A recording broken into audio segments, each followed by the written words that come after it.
You're listening to Head to Head, a Star Wars podcast. Two fans, two generations, all things Star Wars begins now. All right. Well, hello, everybody. I'm Eric Vansel, and as you can see... I'm there. Oh, you are here. All right. Are you, because I don't see your camera. So, that's the whole thing. Of course, we're live. Sorry about that. I actually thought I was going to have to do this thing solo, but it looks like Daryl is here. We just can't see him. So, hopefully he could get that fixed. In the meantime, while he's working on that, again, I'm Eric Vansel. I hope that you guys are having a really good Friday. I know I am. Why? Because Andor. That's right. We got the 4th season of Andor, and we got a lot to go over on this one. So, I mean, this particular episode, I thought, was really interesting, and this is where I think the show finally starts to get going, and unlike the first 3, which, again, I kind of felt didn't really necessarily feel like Star Wars, although, again, I thought it was really good. I thought it was a good start. I thought it was something that was definitely, worth exploring and worth getting into. And, of course, if you guys did miss our review of the first 3 episodes, you could go back and check that out. I wouldn't recommend doing it right now because, of course, you want to hang around for episode 4's review. But until you guys are able to, fully catch up on everything, we got all kinds of reviews on the channel, not just Andor, but from all the Star Wars shows. So there's a lot of stuff you guys can actually go back and watch. But again, if you missed the first 3 episodes that we reviewed, or I should say a review of the first 3 episodes, you could go back and check it out. Hopefully Daryl can hop on and fix whatever's going on with the camera pretty soon. But until then, I'm just going to start going with this thing. And again, if you guys want to chat along the way, that's cool. I know a lot of YouTube channels are set up to where the hosts or the people that are actually talking about the show say a bunch of stuff and then they turn it over to the chats. But on our show, we like to actually discuss everything. So that's why you guys, if you're chatting live with us, just keep checking it out. So if I seem a little bit off kilter right now, it's because we're just trying to figure out this technical issue. But again, I don't want it to slow down the show. So this one was really interesting because now, like I said at the top of the show, I really think that this is starting to feel more like Star Wars. You get a lot of familiar things. We finally see Coruscant in this. We're seeing a few more locations. There's some references to Star Wars projects, which I'll get into a little bit later. There's, of course, some scenes with the Imperials. There's the setup of an adventure. It's still kind of a slow burn, though, right? So this, if you guys are expecting some action-packed series, this clearly, as we get into the 4th episode of this 12-episode season, this is clearly not that. Okay, so it's not actually something like The Mandalorian or the Book of Boba Fett. A lot of people have argued that this is more like Star Wars for adults, and of course, Daryl and I had quite an interesting discussion last week, this past Monday actually, when we reviewed the first 3 episodes about what that actually means. So again, I can't stress this enough. After this episode is done, if you guys missed the first our review of the first 3 episodes, you definitely want to go back and check it out. So let's get into this. Of course, before I do that, our friend Voyager, one of our faithful viewers, is chatting in right now.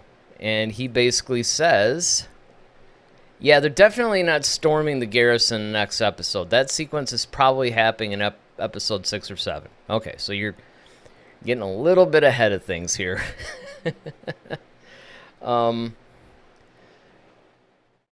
So yeah, essentially, Let me get to this thing because I'm having all kinds of technical issues today. My notes basically started going into some sort of transcription mode. So I was looking down at them. I'm like, wait a minute, that's what I said. Okay, so this thing starts out basically where we see Luthen and Cassian are heading towards a planet called Aldhani. Now, that's the name of this actual episode, by the way, too. And at first, of course, you always look for the significance of things, right? So I went back and I looked up and I tried to see, is there any significance to this planet? In other words, is this something that was from Legends, or is it from, some obscure reference in a comic somewhere or whatever?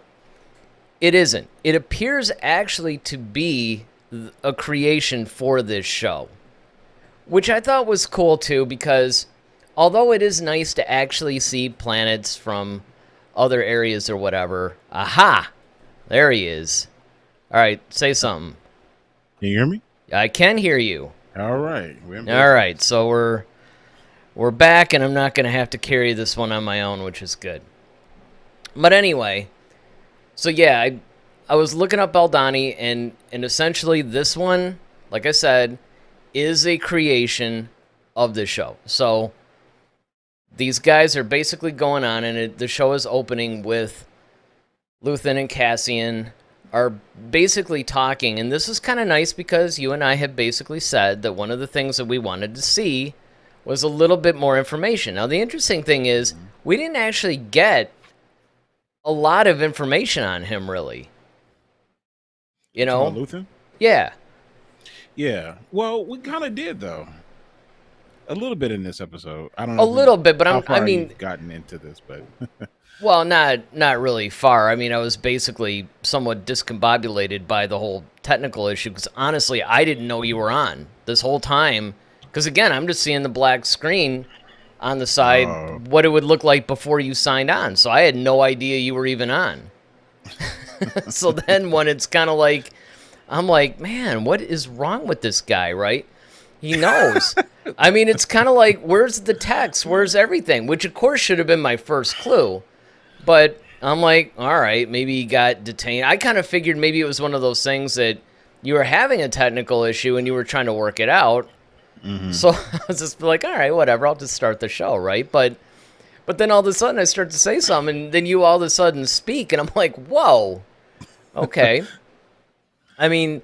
So yeah, if I ever die, you know what I sound like now. I guess, yeah, right. Maybe, yeah, right, exactly. It's like some force ghost haunting my dreams or whatever. But yeah, I mean, I didn't really get too far, right? I was just kind of reminding everybody that we had the first 3 episodes and all that, and pretty much, I was kicking off the discussion of this by talking about the fact that this episode is called Aldhani, and that's where they're going. I mean, the scene basically opens, and this is where they're basically going. And so I was just informing the audience that pretty much this is a new planet. This isn't like one of those little Easter eggy type things like what we did get in some of the other shows where you would go to some planet, and I mean, if you had read, a book or something like that. Yeah, or some specific, exactly, a specific novel in the expanded universe, you basically, it's like, oh, it's that planet. It was nothing like that. This one is a complete invention of the show. Okay.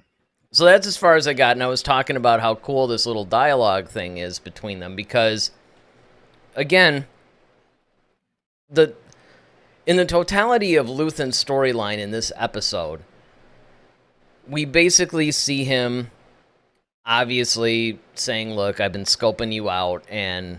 I want you to join this little group that we have. And he essentially convinces him to do so.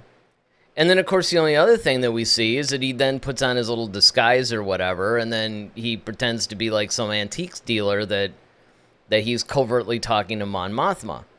But that's about all we get from this episode, though. We don't really... It's not like, here's this dude's background, and... here's who he really is, and here's who he is in the grand scheme of things. That's what I was talking about. Okay. Yeah, I mean, I thought this was really cool, though, like the whole setup of it all. Because first of all, he's throwing like major cash at Cassian, like 200,000 credits. Yeah. I mean, I don't know how much credits go for or what the exchange rate on them are, but it's right. And how strong is the credit during this time period, right? Right, exactly. Like how strong is the dollar, if you will. Mm-hmm. So, but it still sounds pretty lucrative, right? Yeah. And so, the first question when I first saw this, I was like, well, who is this guy that he has this much money just to give to him? That's a good point, so it's actually. like, okay, that just raises some questions like, okay, well, who is this guy? And I'm sure Cassian had the same, thought process as well. And so, once he kind of, and the other thing about him is that I loved how Cassian tried to like kind of lie and swindle his way into it. Like, oh, well, I broke out of this jail and, you can't tell me who I am. I did this, I did that, I've done this. So don't try to tell me. And then he completely flipped it on him. Like, no, you were a cook and you did this and you did that. And that Cassian kind of was like, oh crap. Like he knows more than I thought he did. But here's a little interesting tidbit about that though. It's funny that you mentioned that because I'm with these reviews, I'm trying to be a lot more diligent. I watched the episode either on Wednesday or in the case of this one last night. And then before we come on, I watch it again and I try to take extensive notes and do a little research on stuff.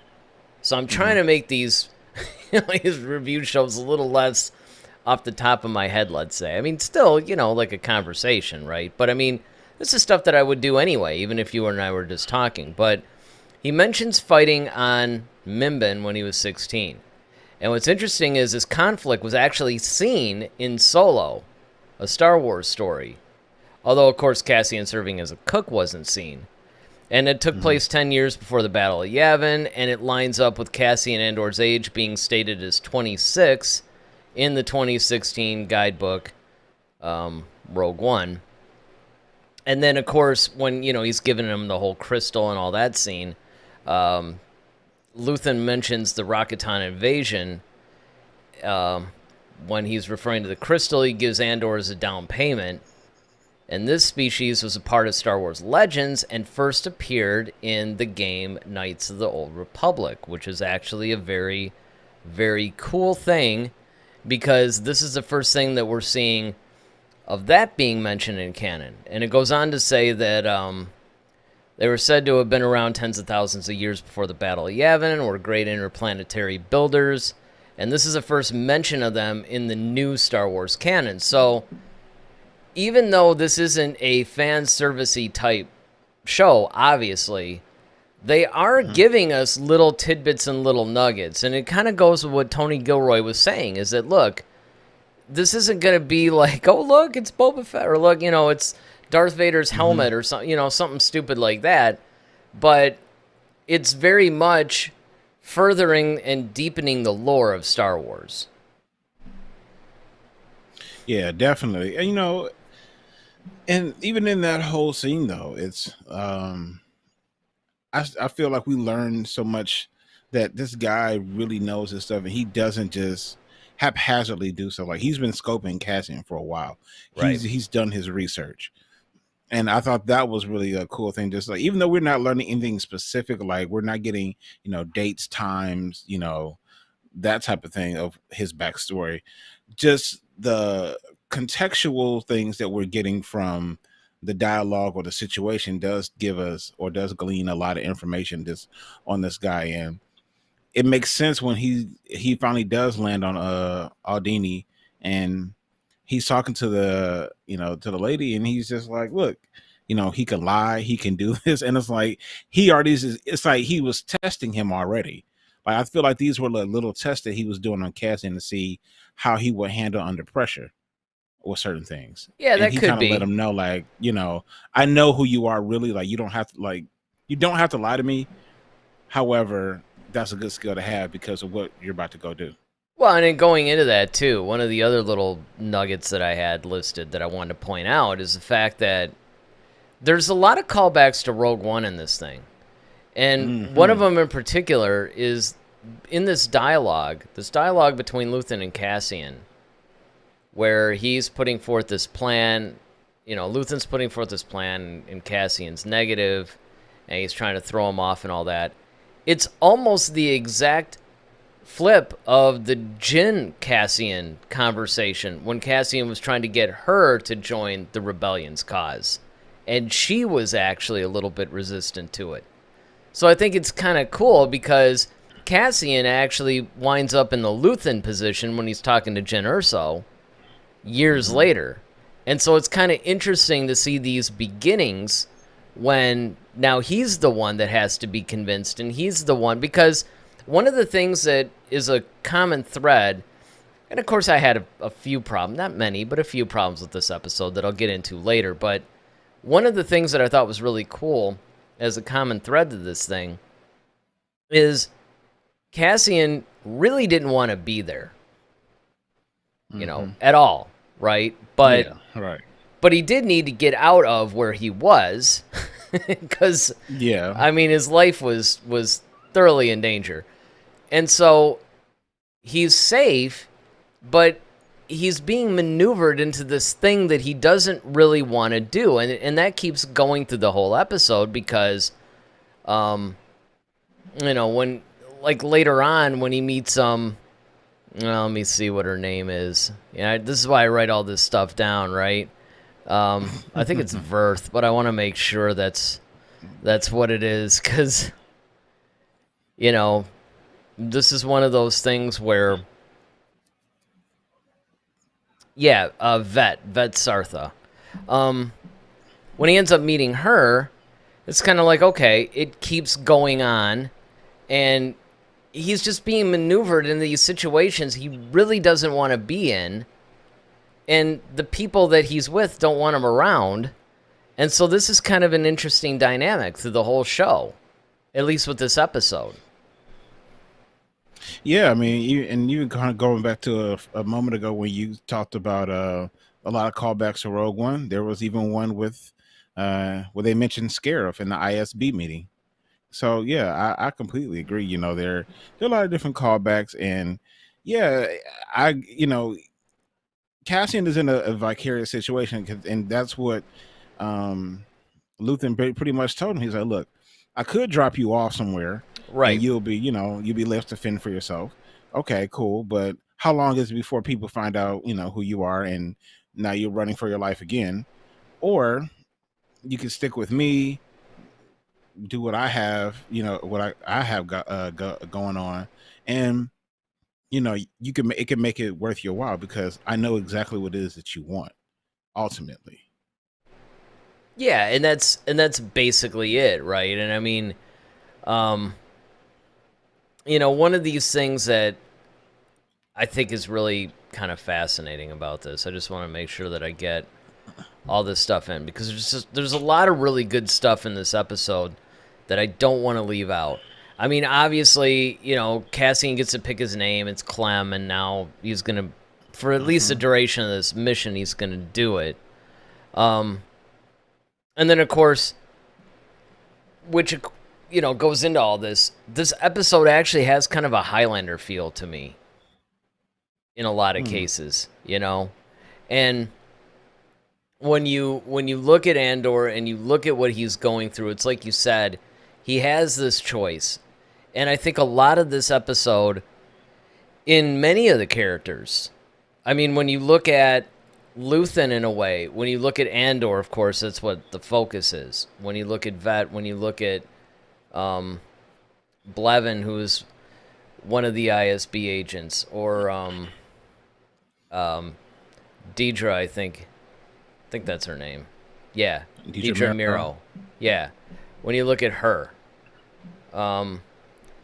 there's just so many opportunities where these people all have to make choices, and the choices that they make, I think, are going to ultimately then affect what goes on down the line, right? And I think that that's one of the interesting things about this episode, is that you could take it at face value, but when you start really looking deeper into the characters and what is actually happening and how I think it's going to set everything up, because remember, this isn't going to be wrapped up in 6 episodes. If this were Obi-Wan, we'd be almost done with the season. I mean, we'd be 2 episodes away from the finale. Whereas Andor is actually twice as long, right? It's 12 episodes. And the other interesting thing is, this is the first episode of the next 3-story arc now. So you have to sort of forget it, right? Because that's one of the things that they said, that this season is basically going to be a series of trilogies. So episodes 1 through 3 was kind of like a particular story. Which, of course, speaking of which, I thought it was really cool when we saw Blevin basically disciplining Cyril and all those guys from the corporate sector authority. And it also shows you, one of the things I thought was really cool about this is that, as, you know, all powerful and all this as the corporate sector authority was on Ferrix, it's kind of like you go, you know what? Compared to the Imperials, you guys are nothing. You know, you're a bunch of clowns. You guys are doing everything we say. We have the power over you. So it was kind of interesting to see these guys who were basically the villains and the heavies or whatever of the previous 3 episodes. And now all of a sudden they're basically like being called to the principal's office. And I thought it was cool that we saw the older, I keep forgetting that guy's name, but the older dude, the one that was Major? Yeah. The one that was basically like, look, I didn't even have anything to do with this or whatever. Oh, no, not. Oh, you talking about that guy? Yeah. Yeah, I know. The one that was basically trying to tell Cyril, like, look, just write this off as an accident. Just, you know, exactly. I have to go off and, you know, just handle this or whatever. And I thought it was really cool that he was being called in too, because you know that when he got back, he was probably like, wait a second. I thought, like, what happened? I thought you guys were this is supposed to be an accident. I gave you specific instructions. How did we get here? You know, is this, you know. Exactly. It's kind of like that. That's exactly right. I gave you specific instructions. How did this happen? Why am I being disciplined with these guys? And he alludes to that in the episode. He alluded to it. He flat out said it. Like, look, I didn't even do anything. I wasn't even here. Right. And then when Blevin's like, exactly, I thought, oh, that's cool. But I mean, you gotta feel for the dude though, because you know you gotta trust your guys, right? You know, it's kind of like if you give somebody specific instructions, you have to trust that these guys are gonna carry it out, right? So I don't know how I feel about him being lumped in with those guys. I don't know.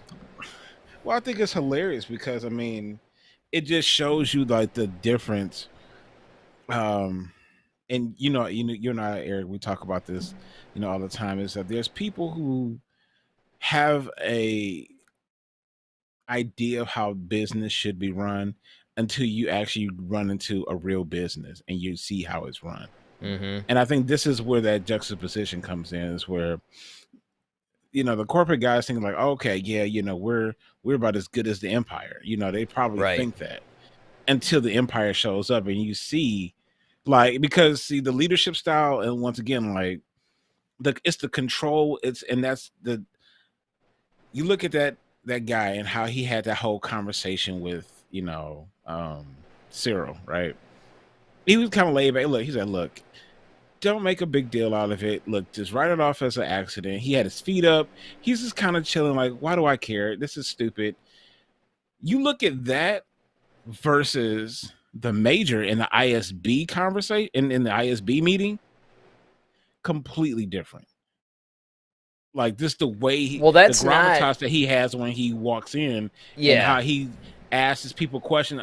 They're terrified, even just answering him, just because of how he manages, you know, the situation. And I think that's just what is the stark contrast between those two organizations. Right. And that's the thing too. And that was one of the things that was cool.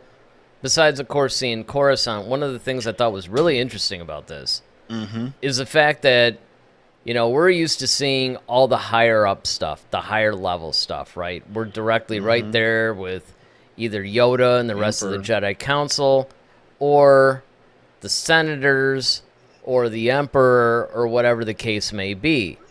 But now we're kind of on that lower end of the totem pole, you know, the more custodial, administrative aspects of the Empire, where they're just holding these general bureaucratic meetings, basically. And we're seeing a little bit of the machinations in that now, which I think is really fascinating.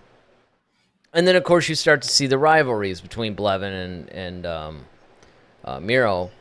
So it's really kind of cool to see some of that because, again, this is something that we talked about ever since we reviewed the Lost Stars book years ago, where it's like, okay, they're humanizing the Empire. They're showing you that, look, most of the people are not in this evil, crazy plot of the Sith.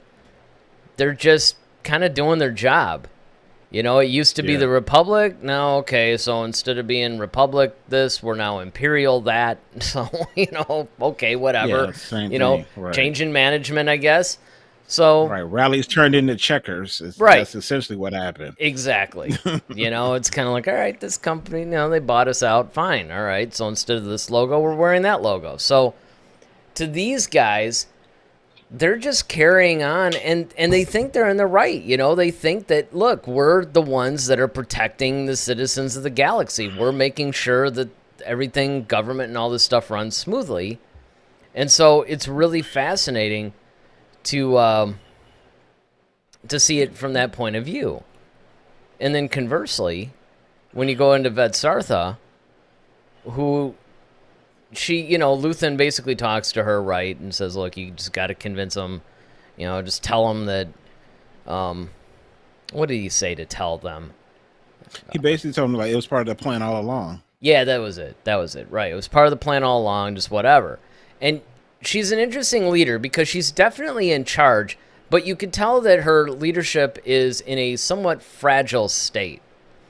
And this kind of leads me maybe to the only problem that I really had with this episode is that I thought that the bickering about Cassian and should we trust him and all this other stuff just like went on forever. I mean, they would have that little scene, and then they would go to, like, say, Mon Mothma, which, of course, I want to get into all that, too.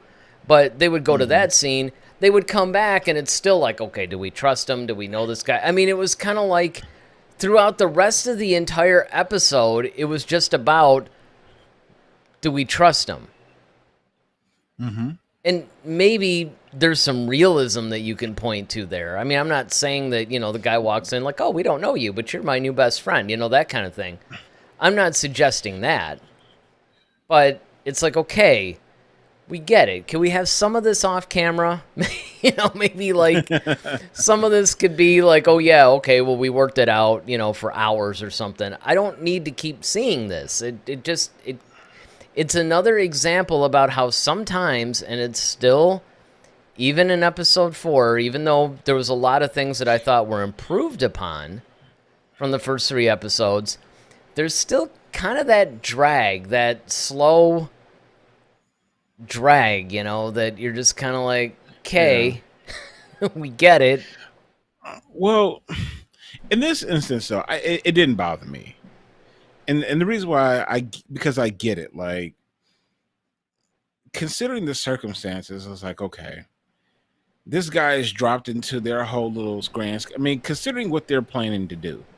You know, the whole scheme of this operation is they want us to steal a quarter of the salaries of this Imperial sector from a particular quarter of their calendar year, basically. So this picture, like, so let's just say from January to March, like they're trying to take salary of all the Imperials. That's a lot of money, considering, you know. And so they drop Cassian in or Clem in this, you know, and they're 3 days away from executing this whole plan. So I could understand, like you said, and you said it perfectly, Eric, the realism of that, because it's just like, okay, well, who was this guy? Where did he come from? And like, I could understand the hesitancy of wanting to trust somebody because all this stuff is new and fragile. It's like, okay, well, and that one guy was just like, well, you know, hey, as long as he's has the same objective as us, I really don't care. Well, here's but my everybody point. else is kind of like trying to figure out, No, I who this get dude it. is. I mean, but even with the realism, there's a couple of things here. Number one, I think a lot of this could have had off camera. I don't think as a viewer, yes, that may be realistic in life, but it's kind of like, even if you're documenting somebody's life, they edit stuff. Nobody really wants to see this in real time. I just didn't feel that we needed to see all that in real time. And then the other thing that I would add to that is the fact that I don't know. I mean, look, if she's a leader and she's saying, look, this guy is here, you all said, and this is the thing, you all said we needed some extra people for like backup or reinforcements or something. Well, here's your backup. So what are you whining about? You basically say that we needed it. Now, granted, it's probably like one of those things of, well, that's great, but we kind of wanted it before maybe 3 days before this operation. But it's kind of like, look, if your leader basically says, listen, I'm vouching for this person. This is something that you all admitted that we needed. I found it. I'm trusting. See, this is why I say her leadership is fragile. Because it's one of those things that, if you had a character, that was a trusted leader, most of the people would be like, all right, well, if this guy brought this person in, then that's good enough for me. But the fact that wasn't good enough for her team, and not only was it not good enough, they kept it going. Well, yeah, but I think it's because I think it's the nature of what they're trying to do, and it's like, okay, how are they going to pull that off? But it's no different than, I'll put it to you this way. It's no different. This was no different than all the scenes that we watched on 24, where they're trying to figure out if we're going to trust Jack or not, right? And you're like, well, this guy saved you for like hundreds of times, why wouldn't you trust him? But it's still the sense of the moment. It's like, okay, well, we don't know. It's, and I think that's where they're trying to put the suspense into the show. It's like, okay, is he really on board? Is because even Cassian on the way there, when he finds out what the plan is, he's like, wait, it's 7 of us going against a garrison? Are you crazy? Maybe so then, maybe it's the execution. Maybe I just didn't like the execution. I just found it to be dragging. I found it to be stupid. It was repetitive. My problem was it wasn't even new. It was just repetitive. Like they would kind of settle it in one scene and they would just replay the scene over and over. And then we would cut to something else and then cut back. And it's like, well, I don't know if I trust the guy. It's like, okay, could y'all just figure this out? Or here's the thing. It's kind of like, if I said to you, dude, listen, to do this job, I need a box of whatever. And you bring me a box of whatever, why would I, it's kind of like, look, you all said you need to get some extra people or something that could be either somewhat expendable or it could like back us up or take our place or whatever. Okay, I brought that to you. It's kind of like, you're going to distrust anybody I bring. Now, granted, and I think that what I'm trying to say is there's the in-universe problem and then the out-of-universe, like, as a viewer, right? So from a production, a show aspect, there's my problem with it. And then there's the in-universe problem I have with it. I think that it's really more the production aspect of it that I have more of the complaint of than the in-universe. Gotcha. Okay. I still see a lot of weaknesses in universe, but at the same time, see, this is where I think that George Lucas is better, because you could say the same thing about Luke Skywalker. This guy came in at the last minute, and, it's like, oh yeah, he's going to fly an X-Wing now. But see, the idea was, they're so desperate that they need pretty much anybody. It's like, look, if you're a pilot, you're basically come on in. The Independence Day moment, like, right? I don't care if you're. But see, if Tony Gilroy was doing that whole ending scene in A New Hope, there'd be like 50 scenes about all these other guys going, well, I don't know, do we trust this guy? Well, I don't know. That's what that's the problem that I have. That's where Lucas is a better storyteller. See, that's my issue. It's almost like, to be realistic, they're trying to go too far with it. Okay, I understand. But now Voyager weighs in on this. He says, yeah, it's repetitive. Andor reluctantly agrees to go with Luthen. Vel reluctantly agrees with Luthen. Then Tamarin and company reluctantly agrees with Vel. Then Gorman reluctantly agrees with Vel. And that's the thing. It's like, and like, yes, I do agree that there should have been some, hey, what are you doing? You know? I mean, obviously. Because like you just said, I mean, some new guy shows up like 3 days before the operation, and you're like, whoa, hold on a second here. We need to talk about this. But it's one of those things that in universe, well, out of universe, I should put it, I'll do that first. I think that it could have just been handled. You show the viewer a conversation to establish the fact that there's distrust and all this other stuff. If that's a continuing thing, I don't need you to keep going back and forth between all these scenes and then showing us like 20 minutes of everybody in a circle yapping about how they distrust this guy. I mean, no wonder it was a 50-minute episode. It's because like 20 minutes of it is, well, I don't know if I trust him. Well, it's like, okay, I get it, but I hear you. But then you get some other really cool moments in this thing, though, like the whole Mon Mothma thing and her a really bad marriage to Paris. Let me get this guy's name right, because I've always been Perrin Firtha. That's his name. So he's like a fellow Imperial senator, and this is really cool too, because you have obviously Mon Mothma, who's like a secret agent or whatever for the rebellion, right? So she's an Imperial senator, but really she's siding with the rebellion, and she's trying to further that agenda. And then you've got Perrin Firtha, who is a full-blown Imperial senator that's drinking the Kool-Aid, and obviously you get that really cool scene between her and Luthen first, where she's trying to get a quote-unquote gift for her husband, but really it's a front for a secret meeting. Yeah. Right. Which I love. I love that whole aspect of it. Yeah. Because that goes into that whole, spy thriller kind of thing that, you and I had talked about, that we had hoped would actually be in the show. And that was great. Right. But the unexpected thing was when she got home, you find out she's kind of in a crappy marriage, actually.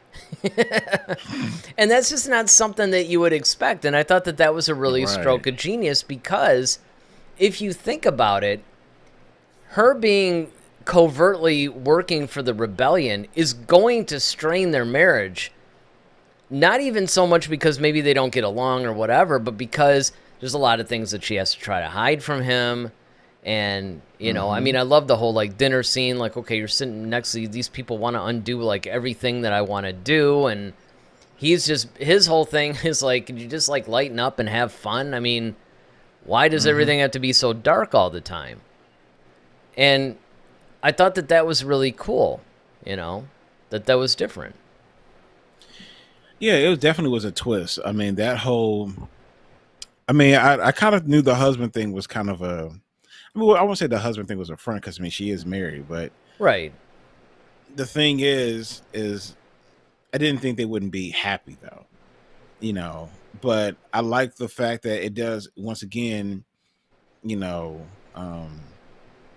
thicken the soup, as it were, where it's like, okay, now there's another, so like you have all these different angles of, okay, my Martha's dealing with her stuff, like, okay, I got my husband who's not really truly on my side, or who's kind of setting me up for failure here. I got, these other bureaucrats who want to undo everything I'm trying to do. Then you've got Luthen, who's like, okay, I got this whole situation over here that I'm trying to like spearhead. I almost scrub their team anyway. But now that I got Cassian, it's like, okay, well, maybe there's hope for it. I don't know how it's go, but it's got to win. Like when he went off on her, I was just like his tone change. Yeah. I was just like, I was like, all right, Luthen. Like he put his foot down on that one. So I was like, okay. So you had that moment. And then but then now he's got to go like, okay, now I got to switch and try to be this whole bougie antique dealer with his little assistant, that's helping him do this thing as well. I mean, all these different things is like everybody's got a struggle. And that's what I got out of this episode. Like everybody's got something they're fighting against they're fighting against something because they're trying to fight for something. And that's what I thought was really cool. Well, and given that too, right? I mean, when you just look at that whole antique stealer scene, so he's having to pretend, like you said, to be different from who he is. Mm-hmm. Mothma, I thought one of the really cool scenes, or one of the cool lines from this thing, was when she was talking about, look, I can't just transfer, funds like I used to. I mean, I'm being watched now, and you're really getting a sense of, like, when you really stop and think about it, because the last time that we saw her, well, kind of, because it was really like a deleted scene in Revenge of the Sith, but when she's trying to, along with Bail Organa and everything, and Padme even, to start the rebellion, right? Like, okay, we gotta do something about this. We're gonna, like, start a rebellion. And when you see where she was, and a senator in the Republic had all this power and authority, and hey, I could get anything done I want, nobody questions me, but now it's almost like how it was in Nazi Germany, where when you had these people who were part of the old guard or whatever, well, okay, fine, now you're part of the new thing, and you're retaining your position, but guess what? Now we're going to be spying on you. We're going to be seeing, are you really for the cause, or are you a traitor? Mm-hmm. And so it's like, oh, you got this new driver now, you've got like all these little subtle things that they were talking about, where she doesn't have that same freedom. She's retaining the title, but she doesn't have that same freedom and true power that she used to. And I thought that was cool. Even the way the assistant kind of occupied the driver's attention, like, oh, can I show you something? Yeah, I mean, that was cool. I can't afford anything. Like, just everybody kind of knew what to do, and that's it. And it's, and then the moment they went in that room, they're like, yeah, okay. So look here, this is what we're trying to do. I can't just transfer money the way, like, they have their codes and the way they even, do stuff. I mean, it's really cool. So that part, like, really excited me. That was, to me, that was like one of the, like, the true highlights of this episode. Yeah, and so far, maybe even the series. Voyager says, Mon Mothma's desperation in her voice, which is like, don't you think I'm trying? I'm the first one to fall, was so good. The acting is chef's kiss, Mwah. I mean, yeah, that is actually really cool. And that's really kind of going into what I was saying, right? Is that it just... Yeah. You're really trying to function, but you don't have the freedoms that you once had. You're starting to see, hey, this isn't kind of how it was. The Bad Batch actually started that in a lot of ways. Now you're seeing it through the eyes of the Bad Batch, but you could see even the citizens and stuff were like, well, wait a minute, the Republic would never have done this, and it's kind of like, okay, this isn't just like a name-only change. I mean, there's like something very different about the Imperial government versus the Republic government. David Sumler Jr., although this probably doesn't really have anything to do with the episode, he says, how was work today, fellas? Did the chaperones bring all your money?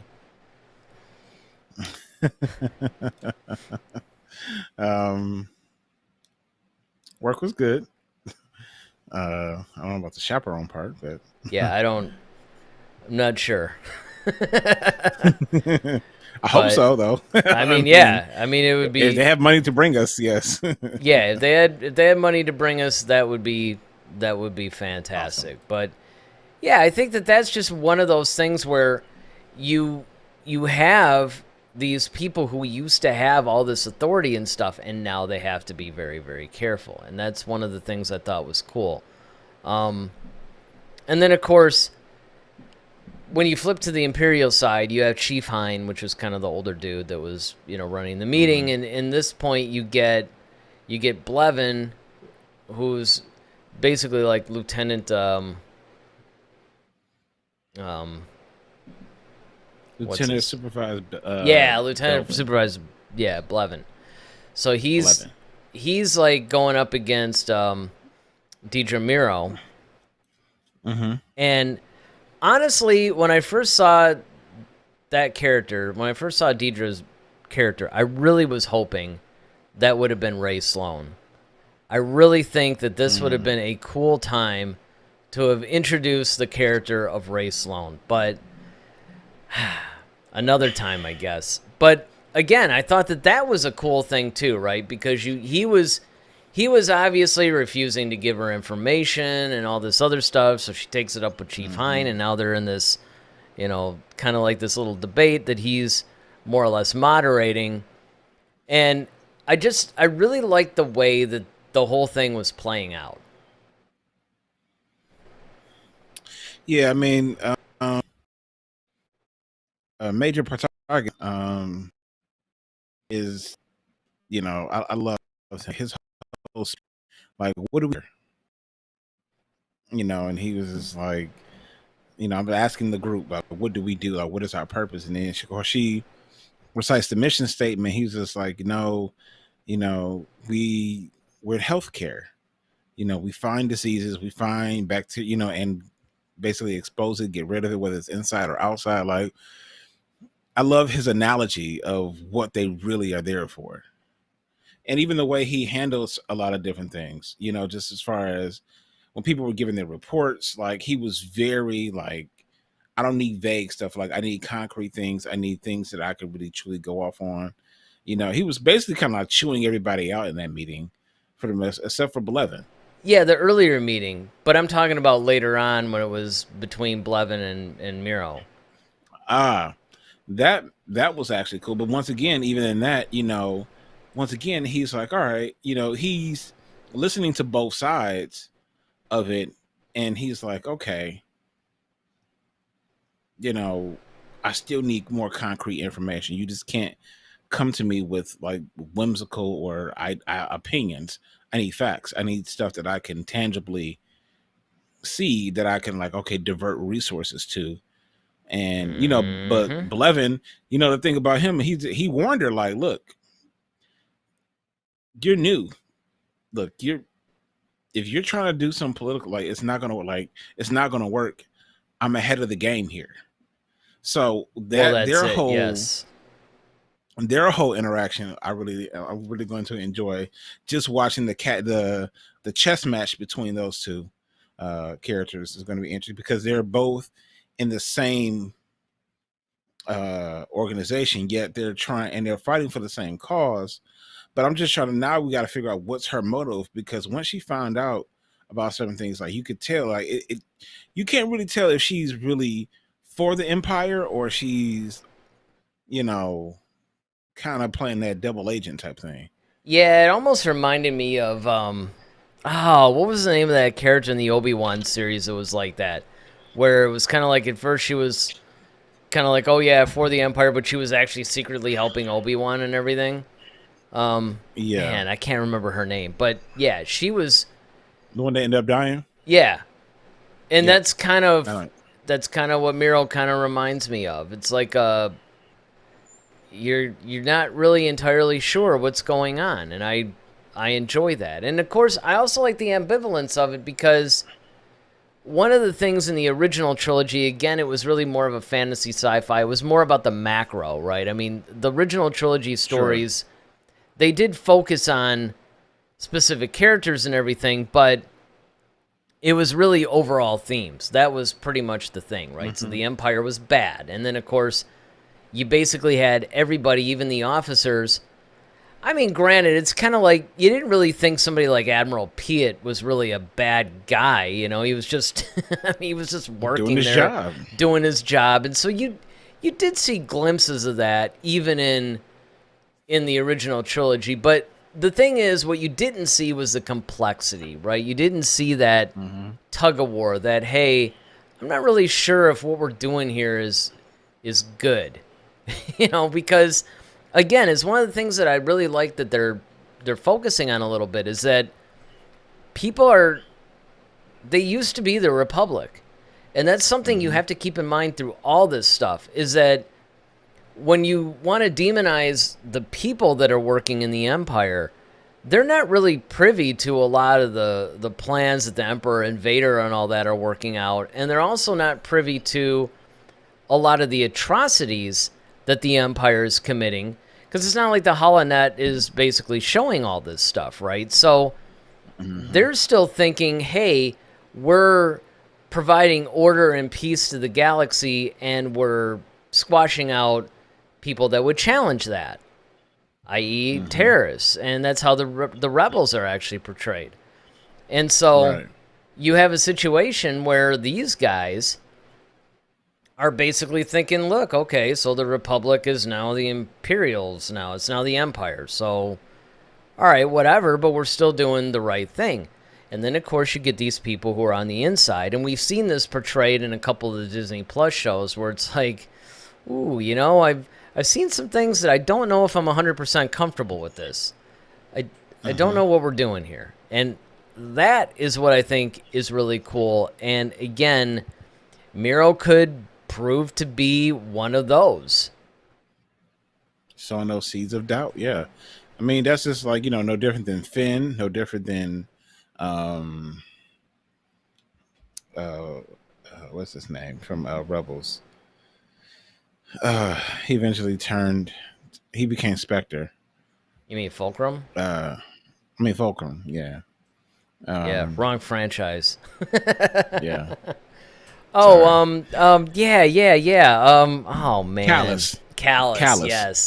Yes. Yeah, so you know, like we see these people where they kind of start to understand and start to see certain things, and they're like, this.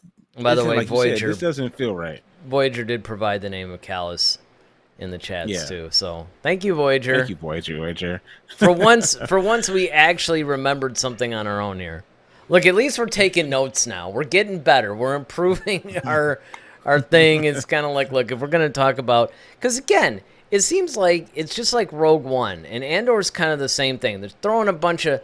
They may not be throwing a bunch of planets right now, but, man, they're showing all kinds of different names and all this stuff that you have to start to get used to. And, you know... And then there's people that they did actually have...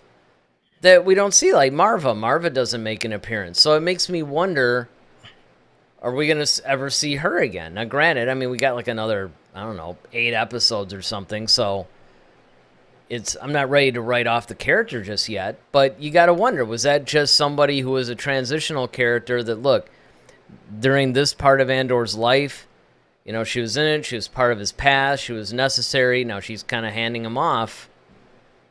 Maybe we don't see her again. Yeah, it's all a wild situation because, like I said, you have so many moving pieces going on in this show. You know, you've got like the ISB, which is, you know, makes me wonder if we're going to see Gideon anywhere in this. You know, because that's the thing about Star Wars right now. They're trying to fill in the gaps and plot holes, so we might see, you know, a Gideon, an earlier version of him versus. So then now we understand why he's the way he is in the Mandalorian. So there's a lot of different, like I said, moving pieces in this particular show. But it's really it's for me now. It's starting to kind of pick up because now we have a mission. Now we have a plan. It's like, okay, they talked about this whole cosmic event where, okay, they're trying to wait for these springs to kind of like shoot off these like fireworks or balls of gas or whatever. That's kind of, and that's kind of the distraction. Tracks, right? Yeah. Yeah. So that's the kind of to cover the tracks. It's like, okay, everybody's going to watch this stuff, including the Imperials, because it's or whatever that, you know, okay, this is cool. You know, it's like the 4th of July or something like that. And then while everybody's like, ooh and eyeing like that, they're going to try to slip in and try to steal, you know, all the money and get out of there before anyone realizes what happens. So that whole plan is cool. I can't wait to see the execution and what issues they're going to have going into it. But So far, I feel like now I think this thing is starting to pick up a little bit more. Yeah, it's not definitely. this episode wasn't as slow as the other ones. No, definitely not. And I will also say that this episode felt more like Star Wars than any of the previous ones too. It just had this episode was really more the grittier version of Star Wars that I kind of expected from the show. But here's another question. This is a scene that was kind of weird to me. It kind of came out of nowhere, and I don't understand it. It was that scene where it looked like Cyril went home to his mom or something, and then she like slapped him and then hugged him and then brought him in, and then they cut to the campfire scene, and I'm like, that was so random. I mean, I think his thing was, and I think we're going to find out more about, like I said, his particular character. But he seems like one of those type of guys that's just kind of like, all right, when he has something in his head, as he's shown, he goes after it. And I think, his mom might have not wanted him to go the path the way he's going as far as being obviously, involved. yeah, with the slap. And yeah, and then, Will Smith going on. But it was just a really weird out there scene to me. And I mean, I'm guessing that it's a setup for something, but that was just one of these like random little scenes that I thought was odd.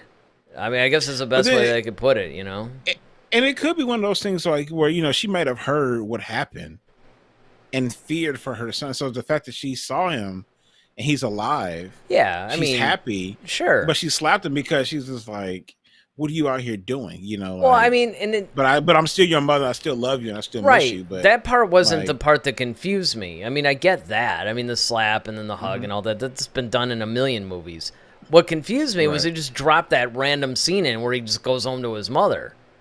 It just. I mean, it was just kind of weird, and then they get out of it right away, and that's where it goes in that campfire scene where they start to explain what you were talking about, that cosmic phenomenon that's actually going to provide cover for their ships, and so nobody can really trace them or see them or whatever.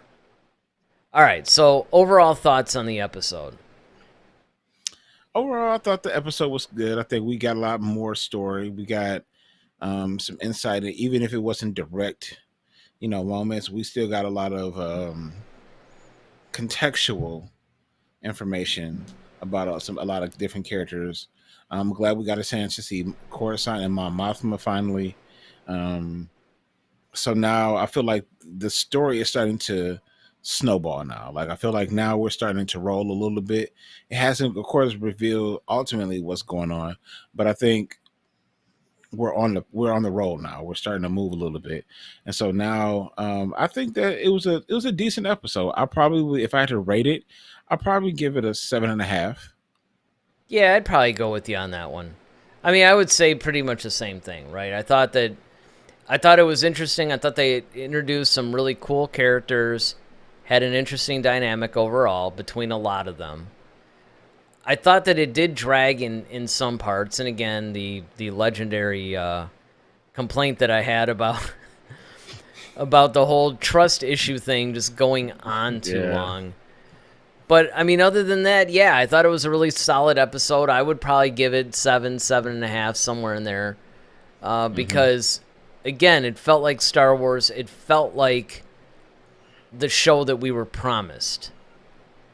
And I think that that's where, again, it's kicking off this next trilogy of episodes. So I think we're going to find out a little bit more. Now, before I ask... Because, the next question becomes, well, what do you want to see? Because this is going to be like a thing that we do in every episode now. What do you want to see from the next episode, from episode 5? Before we get to that, Voyager... Oh, yeah. That was the How's Work Today thing. I thought that I got him going. Voyager says, because it's in 3 episodes arcs, they are likely storming the garrison next episode. That sequence is probably happening episode 6, so he means they're not likely storming it on the next episode. He thinks that because it's a 3-episode thing that would be more the climax. Right. But that kind of leads into at least some of the things that... So, if I had to sum up what I would like to see, I want to see more of Mon Mothma. I want to see more of that, her challenges, whether it be the marital challenges that she has because of the role that she plays in the rebellion, and how for Perrin that's going to be like her relationship with him, how that's going to happen, and just maybe more Mon Mothma in general. A little bit more action would be nice. It's not that I don't like the slow burn of the show. I do. I actually think it's a refreshing change. But at the same time, it's kind of like, where's the wars in Star Wars? It's. I'm not saying that we need Clone Wars where we got a mission every episode, but.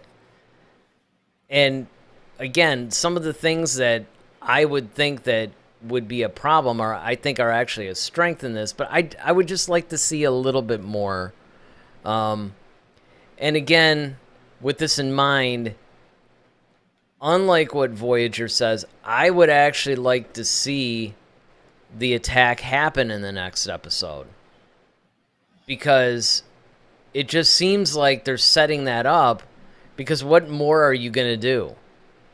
Are you going to talk about it some more? I mean, I guess what they could do maybe is set up like they're actually going to the thing and they're prepping for it or something. I guess they could do something like that. But I would think that maybe do the attack in the next episode, and then episode 6 could be the aftermath of that attack.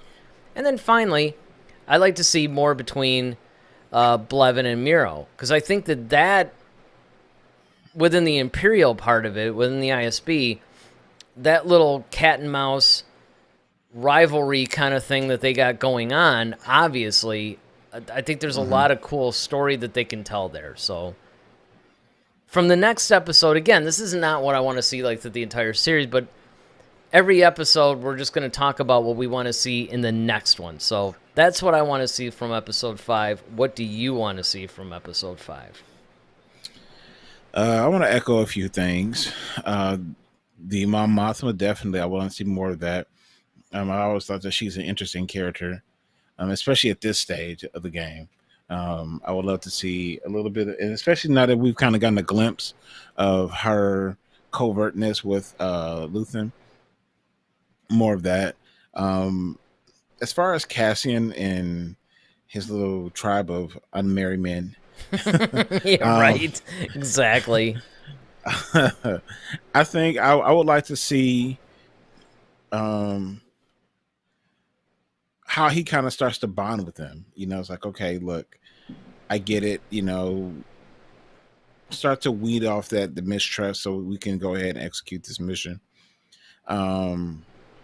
I think we're going. I agree with Voyager. I think we're probably going to get the climax of that in episode 6, even if it's at the beginning, and then maybe we get some aftermath to kind of leave as a cliffhanger for the next episode. Surely, yeah, Blevin and that whole cat and mouse. But I also want to see what happens with Cyril now. Like, what's going to happen with, because like you introduce him and it's like, okay, was that it, or does he have more to do with this whole story? So I want to see. It seems like with that whole mother scene, maybe that's what that was for. Maybe it was to show, like, hey, we're not done with this guy yet. Mm-hmm. So that could be. So yeah. So those are the few things that I would like to see. All right. Well, there's still about 20 or so seconds for anybody that's watching us live to chat in what they'd like to see in episode 5. Till then, don't forget to hit that like button and that subscribe button if you haven't done so already, because that does help the channel, and we do like coming here before you guys and talking a bunch of Star Wars. Did we decide what Monday's show is going to be? We have not, but no, we got got a day or two to think about it, I guess. That's the thing, because usually, because the problem was I thought that the whole Tales of the Jedi thing was going to start earlier than it did. Yeah, so did I.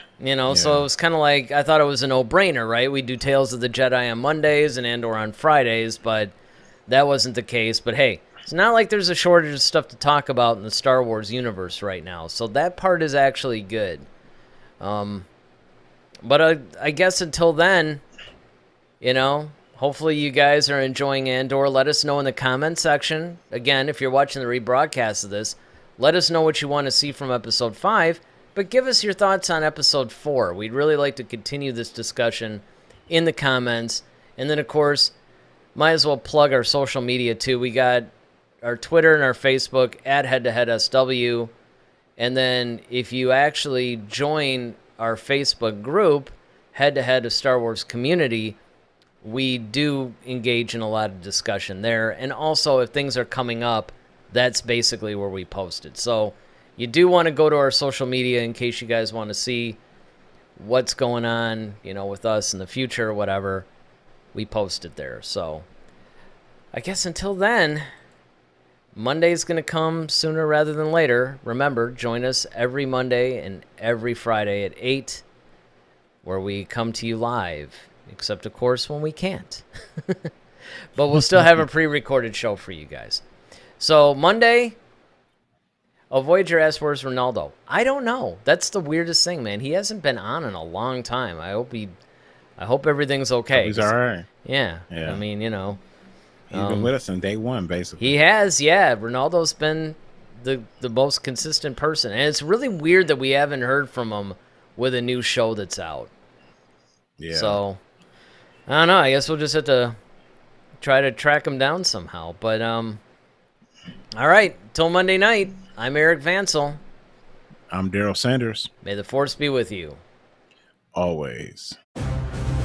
Head to Head, a Star Wars podcast. Be sure to follow us on Twitter at HeadToHeadSW. Submit your questions for our next show.